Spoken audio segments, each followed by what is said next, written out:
Hello student, welcome to ई गुरुकुल ज्ञान। हम पढ़ रहे हैं कक्षा 8 की पूरक पुस्तक भारत की खोज। आज ये हमारा अंतिम चैप्टर है, पाठ 9, दो पृष्ठभूमियां, भारतीय और अंग्रेजी। यहाँ पर हम देखेंगे कि जो अंतिम बिल्कुल पड़ाव है हमारा आज़ादी की तरफ, उसमें क्या क्या बदलाव आए, क्या क्या परेशानियां थी, उन सब के बारे में इसमें जानेंगे। भारत में अगस्त सन 1942 में जो कुछ हुआ वह आकस्मिक नहीं था। इससे पहले हमने जो चैप्टर 8 पढ़ा है उसमें बता दिया गया था कि 1942 यानी भारत छोड़ो आंदोलन किस प्रकार से बना और कैसे वो देश में एक तरीके से पूरे देश का आंदोलन बन गया। उसी के बारे में, ये कोई आकस्मिक नहीं था, अचानक नहीं हुआ था। वह पहले से जो बहुत कुछ होता आ रहा था उसकी चरम परिणति थी। मतलब बहुत पहले से हम अंग्रेजों के अत्याचार झेलते आ रहे थे, उसी का ये परिणाम था जो आज पूरे देश में भारत छोड़ो के नाम से 1942 में जो आंदोलन छिड़ गया था। इसके बारे में अपेक्ष आलोचना और सफाई के रूप में बहुत कुछ लिखा जा चुका है और बहुत सफाई दी जा चुकी है। फिर भी इस लेखन में से असली बात गायब है। मतलब नेहरू जी क्या बता रहे हैं कि पहले अंग्रेज क्या करते थे, जो चीजें थी, जो लिखा उस समय, जो घटनाएं हुई थी, वो बहुत कुछ गायब हो चुका है। मतलब बीच से हटा दिया गया है, वो सारी चीजें नहीं हमारे सामने जो उस समय हुआ था। और क्या बताया जा रहा है, फिर भी इस लेखन में असली बात गायब है, क्योंकि इसमें से एक ऐसी चीज को केवल राजनीतिक पहलू से देखा गया जो राजनीति से कई अधिक गहरी है। इन सबके पीछे वह तीव्र भावना बच रही थी, चाहे कुछ हो जाए, अब राज्य अब बर्दाश्त नहीं करेगा। ठीक है, कि मतलब सब बहुत कुछ हटा दिया गया था, लेकिन असली बात अभी भी थी कि राजनीतिक से कई अधिक गहरी थी। वो क्या थी कि अब भारतीयों ने ये ठान लिया था, चाहे कुछ भी हो जाए, अब हम अंग्रेजों को बर्दाश्त नहीं करेंगे। चाहे वो हमें कितना भी मारें, जेल में डालें, चाहे कुछ भी हो जाए। पूरी की पूरी जनता जो थी, गांधी जी के, नेहरू जी के, बहुत सारे लोगों के नेतृत्व करने के बाद उनके अंदर जो अपने देश भावना जागृत हुई थी, वो इतनी ज्यादा प्रबल हो चुकी थी कि अब अंग्रेजों के दबाने से दबने वाले नहीं थे। अब क्या हुआ, उसका परिणाम व्यापक उथल पुथल और उसका दमन। अब भारतीयों के मन में व्यापक उथल पुथल, मतलब पूरे देश ने एक तरीके से आंदोलन फैल गया था, चाहे शहर हो, गांव हो, सब जगह, चाहे उद्यम वर्ग के लोग हों, किसान हो। अब अंग्रेजों ने उसको दबाने की कोशिश की, जिसमें बहुत सारे लोगों को मारा, जेल में डाला, वो सारी चीजें इसमें हुई। जनता की ओर से अकस्मात असंगठित प्रदर्शन और विस्फोट, जिसका अंत हिंसात्मक संघर्ष और तोड़फोड़ में होता है। जाहिर सी बात है कि जब इतनी सारी जनसंख्या बाहर आ जाएगी, सड़कों पर आए, वो भी आक्रोश होगा, क्योंकि भारतीयों ने ये ठान लिया था कि कुछ भी हो जाए, अब अंग्रेजों को अपने देश से उखाड़ कर बाहर फेंकना ही फेंकना है। तो हिंसात्मक भारतीय भी हो चुके थे, और अंग्रेज तो पहले से ही थे। जबरदस्त और शक्तिशाली हथियारबंद सेनाओं के विरुद्ध भी लगातार चलते रहे थे। मतलब अंग्रेजों की तरफ से लगातार, मतलब उनको मारा जा रहा था। हिंसात्मक अंग्रेज बहुत ज्यादा हो चुके थे, लेकिन भारतीय भी अब पूरी तरीके से बदल गए थे। उन्होंने कहा कि चाहे कुछ भी हो जाए, अब हम इसका विरुद्ध, मतलब अंग्रेजों के विरुद्ध खड़े हो गए हैं। तो मतलब खड़े हो गए, इससे जनता की भावनाओं को तीव्रता का पता चलता है। इस तरीके से जो जिस प्रकार जनता, आप चित्र में ही देख सकते हो कि जिस प्रकार से भारतीय आ गए थे, उनकी जो भावनाओं को ठेस पहुंची थी। और अब भावनाएं एक प्रकार से इतनी तीव्र हो गई थी, प्रबल हो गई थी अपने देश को आजाद कराने के लिए। चाहे कुछ भी हो जाए, चाहे सब जेल में पड़ जाए, चाहे कुछ भी हो जाए, हमें अपने देश को आजाद कराना ही कराना है। यह भावना उनके नेताओं की गिरफ्तारी से पहले की। और साथ ही साथ भावना क्यों तीव्र होती चलेगी कि जो नेतृत्व करने वाले लोग थे, जैसे नेहरू जी, गांधी जी, अंग्रेज क्या कर रहे थे, नेतृत्व करने वाले लीडर को उठाकर जेल में डाल देते। अब लीडर किसी का पकड़ा जाएगा तो भाई आक्रोश तो और ज्यादा बढ़ेगा ना। तो ये आक्रोश की भावना जो थी, वो और ज्यादा तीव्र होती चली गई। इन गिरफ्तारियों और उसके बाद अक्सर होने वाले गोली कांड ने जनता के क्रोध को और भड़का दिया। और अंग्रेज ऊपर से क्या करते थे कि उन जो लीडर थे उनको उठा के जेल में डाल देना, और ऊपर से फिर गोलीबारी करना, मतलब बंदूक चलाना, हथियार चलाना, इस तरीके की चीजें करते थे, जिससे कि भारतीय जनता के मन में क्रोध और ज्यादा भड़कता चला गया। ठीक है, वे इतने क्रुद्ध हो गए, इतने उत्तेजित हो गए कि अब वो चुप बैठने वाले नहीं थे। कि मतलब एक तरीके से आग में घी डालने का काम उनके लीडरों को जो बंद किया, जो पुलिस कार्रवाई की अंग्रेजों ने, उससे भारतीयों के मन में इतनी क्रोध की भावना प्रज्वलित हो गई, इतनी ज्वाला के रूप में भड़कने लगी कि अब वो किसी भी हाल में चुप बैठने वाले नहीं थे। किसी भी हाल में अंग्रेजों को भारत से निकाल फेंकने की जो इच्छा थी, वो इतनी प्रबल हो गई थी, अब उसे दबाना नामुमकिन था। ऐसी परिस्थितियों में स्थानीय नेता सामने आए और कुछ समय के लिए उनका अनुसरण किया, और ऐसे बहुत सारे नेतृत्व करने वाले एक के बाद एक सामने आने लगे। लेकिन उन्हें भी जो निर्देश दिए गए वे काफी नहीं थे। उनके मूल रूप में यह सहज जन आंदोलन था। एक तरीके से देखा जाए तो जन आंदोलन था। पूरे भारत में 1942 में युवा पीढ़ी ने, विशेष रूप से विश्वविद्यालय विद्यार्थियों ने हिंसक और शांतिपूर्ण दोनों तरीके से कार्रवाइयों में बहुत महत्वपूर्ण काम किया। और इसमें कहते ना, एक कहावत भी है कि किसी भी देश में अगर बदलाव लाना है तो युवा पीढ़ी में बदलाव लाना पड़ेगा। युवा पीढ़ी ही किसी भी परिस्थिति को, किसी भी देश को बदल सकती है। तो यहाँ पर भी युवा पीढ़ी सबसे आगे थी। विश्वविद्यालय, कॉलेजों और इनमें सबसे बदलाव आए। यहाँ पर जो विद्यार्थी थे वो पूरी तरीके से हिंसात्मक भी हो गए थे और शांतिपूर्ण, दोनों ही ढंग से वो आंदोलन कर रहे थे। इस तरह 1857 के गदर के बाद, क्योंकि इससे पहले हमारे देश में एक और आंदोलन हो चुका था, जैसे जन आंदोलन कह सकते हो, है ना, एक तरीके से भारत को आजाद कराने के बाद झांसी की रानी, ठीक है, 1857 की क्रांति, उस समय एक गदर हुआ था, और दूसरा 1942 में हुआ था। उसके बीच में ऐसे कोई आंदोलन नहीं हुआ था। अगर जल्दी से रिपीट हो जाता यही आंदोलन कुछ अगर और साल पहले होता, तो हमारा देश और पहले आजाद हो सकता था। क्योंकि 1857 की क्रांति के बाद छोटे छोटे आंदोलन होते रहे, पूरी की पूरी भारत की जनता एक नहीं हो पाई। जो जो कब हुई है 1942 में, पहली बार भारत में ब्रिटिश राज के ढांचे को बलपूर्वक चुनौती दी गई, और अंग्रेजों को पूरी तरीके से चुनौती दे दी गई, क्योंकि सारा भारत एक हो गया। भले ही हम निहत्थे हों, भले ही हम कमजोर हों, लेकिन कहते ना कि अगर आप कमजोर हैं तो आपको एक हो जाना चाहिए। अगर पूरी भारत की जनता एक हो जाएगी, तो अंग्रेज भले ही कितने भी हथियार हों, कितने भी सेना, फिर भी वो हमसे जीत नहीं पाते। और हम कितने मजबूत हैं, और एक एक करके, क्योंकि अंग्रेजों का काम यही था, फूट डालो शासन करो, एक एक करके वो हमें तोड़ते चले जाएंगे और हमें कमजोर बनाते चले जाएंगे। बचपन में कहानी पढ़ी होगी ना, कि एक लकड़ी को तोड़ो आराम से टूट जाती है, वहां पे पतली पतली 4-5 लकड़ियों को एक साथ तोड़ो तो तोड़ना मुश्किल हो जाता। वैसे ही हुआ हमारे भारत में, क्योंकि बीच के काल में लगभग 200 साल तक अंग्रेजों ने यही किया, एक एक करके अपना उन्होंने निशाना बनाया, और हमारे भारतीय राजाओं को उन्होंने कमजोर बनाते चले गए, एक नहीं होने दिया। लेकिन 1942 में ये गांधी जी ने काम किया, नेहरू जी ने काम किया, कि पूरे भारत की जनता को एक कर दिया, और पूरी की पूरी जनता निहत्था होते हुए भी, कमजोर होते हुए भी उनके मनोबल इतने स्ट्रांग हो गए कि वो सड़कों पर आ गए, और उन्होंने खुली चुनौती अंग्रेजों को दे दी कि चाहे जो भी हो जाए, अब हम तुमसे डरेंगे नहीं। बहुत बड़ी जनसंख्या उठ खड़ी हुई। ये चुनौती मूर्खतापूर्ण और बेमौके की थी, क्योंकि ऐसा कुछ समझ में नहीं आया कि क्या करना, बस एक तरीके से उन्होंने आगाज कर दिया, तो मतलब कर दिया। क्योंकि दूसरी ओर सुसंगठित हथियारबंद सैनिक शक्ति थी, क्योंकि भारतीयों के मन में आक्रोश था, लेकिन कोई संगठन नहीं बनाया, कोई योजना नहीं बनाई, बस एक तरीके से सबके सब बाहर आ गए। दूसरी तरफ अंग्रेजों के पास सैनिक थे, हथियारबंद थे, मतलब उनके पास बहुत सारे हथियार थे, हमारे पास हथियार भी नहीं थे। यह सैनिक शक्ति इतिहास में पहले किसी अवसर की तुलना में कहीं अधिक थी, और इस बार अंग्रेजों के पास ज्यादा संगठित तरीके से हथियार थे, सैनिक थे, लोग थे। यह सैनिक शक्ति इतिहास में पहले किसी अवसर की तुलना में कहीं अधिक थी। उस भीड़ ने ना तो इस धुंध की तैयारी की थी, और ना ही इसके लिए समय का, क्योंकि भीड़ को नहीं पता था कि क्या होगा, क्या परिणाम होगा, बस उनको ये पता ही नहीं था। उन्होंने तो धुंध जो था वो उसकी तैयारी कर ली थी। चुनाव खुद किया था, क्योंकि भारतीय जनता ने खुद चुनाव किया था कि भाई मुझे तो अपने देश को आजाद कराना है, अंग्रेजों का अत्याचार अब और नहीं सहेंगे। यह स्थिति उनके सामने अनजाने ही आ गई थी। तात्कालिक प्रतिक्रिया के रूप में उस समय जो प्रतिक्रिया हुई, एक्टिविटी जो भी हुई है, भले ही वह प्रतिक्रिया नासमझी से भरी हो, गलत रही हो, लेकिन उसने भारत की स्वतंत्रता के लिए उन्होंने अपने प्रेम और विदेशी शासन के विरुद्ध जो घृणा प्रकट की, वो एक तरीके से काबिल तारीफ थी। कि भले ही हमारी ना समझी गए, मूर्खतापूर्ण ढंग से हमने प्लान कर लिया कि सब, उसमें बहुत सारे लोग मारे गए, ठीक है, जेल में बंद कर दिए गए, लेकिन उससे जनता को देखकर अंग्रेजों को यह साफ पता चल गया कि हमारे प्रति भारतीयों के मन में कितनी घृणा है, और अपने देश के प्रति कितना प्रेम है। ये अंग्रेजों को साफ पता चल गया था। सन 1942 के दंगों में पुलिस और सेना की गोलीबारी से मारे गए और घायल हुए लोगों की संख्या का अनुमान करना बहुत ज्यादा कठिन है। सरकारी आंकड़ों के अनुसार 1028 मरे और 3200 घायल। ये बहुत कम डाटा है, बहुत ही कम दिखाया गया, जिससे जनता भड़के ना। बहुत ज्यादा तादाद में लोग मारे गए थे, घायल हो गए थे, जेलों में डाल दिए गए थे। स्वयं नेहरू जी भी जब ये पुस्तक 1942 में ही तो जेल में गए थे, उसके बाद 2 साल उन्होंने पुस्तक ये लिखी है। जनता के अंदाज के अनुसार मृतकों की संख्या 25,000 से ज्यादा थी। ऐसा अनुमान लगाया जाता है कि बहुत ज्यादा थी, लेकिन वो बहुत कम दिखाया गया डाटा पर। यह संख्या भी संभवतः अतिरंजित थी। लगभग 10,000 की संख्या ज्यादा सही होगी, मतलब ऐसा बताया जा रहा है, ठीक है, कि बहुत ज्यादा लोग मारे गए थे। एक सिंपल अर्थों में समझ ली कि हमारी भारतीय जनता को बहुत नुकसान हुआ, बहुत सारे लोग घायल हो गए, बहुत सारे लोग मारे गए, और बहुत सारे लोग जेल में डाल दिए गए।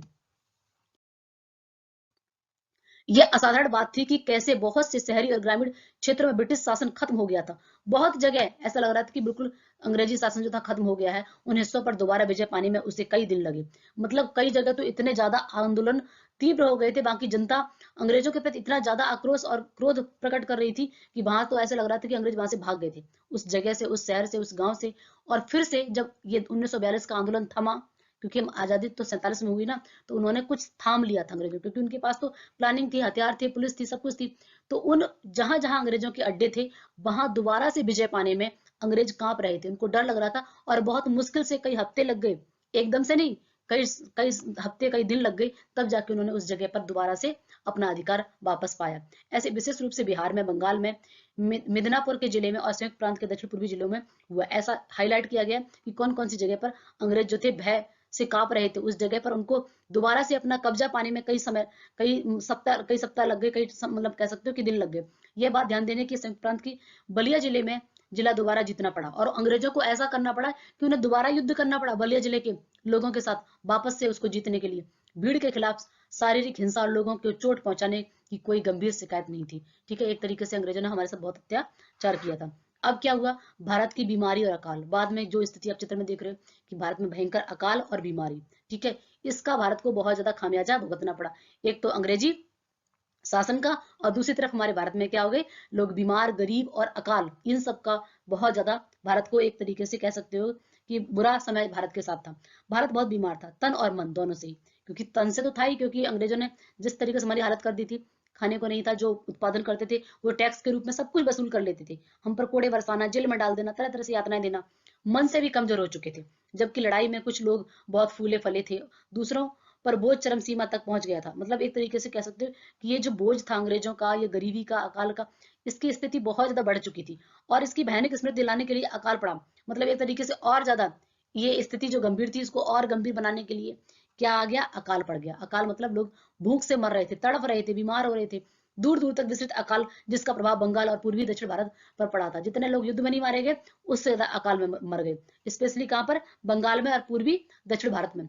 ब्रिटिश शासन के पिछले 170 वर्षों में सबसे पहले बड़ा और विनाशकारी था। मतलब ये कह सकते हैं 170 वर्षों में सबसे बड़ा विनाश अकाल के समय हुआ। इसकी तुलना 1966 से 1970 तक के दौरान बंगाल और बिहार में उस भयंकर अकालों से की जा सकती है। 1966 से लेकर 1970 तक के काल में बंगाल और बिहार में भयंकर अकाल पड़ा, जो ब्रिटिश शासन की स्थापना के आरंभिक परिणाम थे। इसके बाद महामारी फैली, ठीक है, उसके बाद क्या हो गया, महामारी फैल गई है। महामारी मतलब जो क्या होता है कि पूरा एक पेंडेमिक बीमारी चारों तरफ फैलती रहती है, वही कि एक के बाद एक, जैसे कोरोना है एक महामारी, वैसे ही विशेषकर हैजा और मलेरिया। ये आपसे पूछा जा सकता है कि कौन सी महामारी फैली थी, क्योंकि उस समय हमारे पास जो एक हेल्थ सुविधा जो है, ठीक है, वो इतनी ज्यादा बेनिफिट मतलब नहीं थी, सुविधा हमारे पास नहीं थी।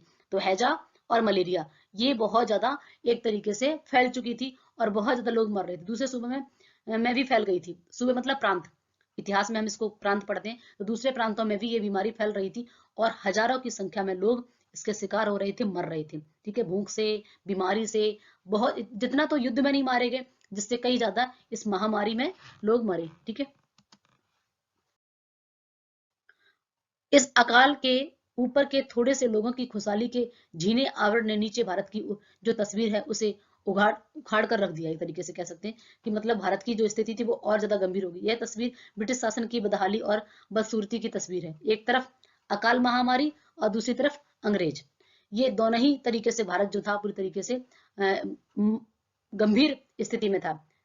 आगे बताया जा रहा है, जब यह सब घटित हो रहा था तब कलकत्ता यानी कि कोलकाता की सड़कों पर लाशें बिछी हुई थी। कलकत्ता के ऊपरी तबके के 10,000 लोगों के सामाजिक जीवन में कोई परिवर्तन नहीं आया। नाच गान और दावतों में विलासता का दर्शन हो रहा था। मतलब अंग्रेज जो थे वो अपने विलासता पूर्वक जीवन, अपने अपने सुख और ऐसो आराम में लगे हुए थे। उनको जीवन से कोई मतलब नहीं था कि सड़कों पर लोग मर रहे हैं, क्या हो रहा है उस अकाल से निपटने के लिए, क्योंकि सारा कुछ तो पैसा सब कुछ अंग्रेजों के पास थे। वो तो अपने ऐसो आराम की जिंदगी जी रहे थे, जीवन का उल्लास ले रहे थे।